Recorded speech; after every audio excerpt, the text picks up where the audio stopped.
Hi guys! Luto tayo ng sinigang.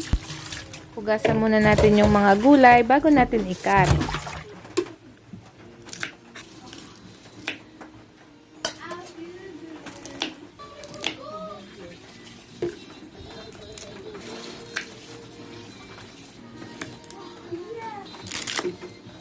Nasa na yung sugar.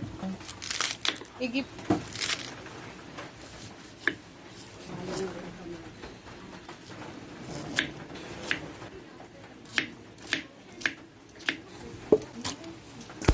Nahugasan ko na pala yung karne bago pa ako maghugas ng gulay kanina. So, diniretso ko na lang siya sa kaldero. Nilipat ko pala siya sa pressure cooker mga mima kasi mas madali daw pong maluto. Pagkulo ng karne, nung tumunog na yung pressure cooker, nilagay na natin yung gulay.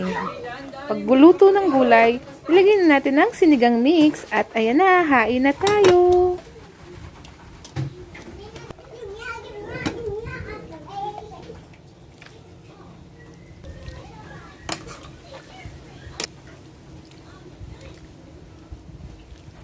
Hindi pwedeng mawala ang sausawan na patis na maanghang at may kalamansi.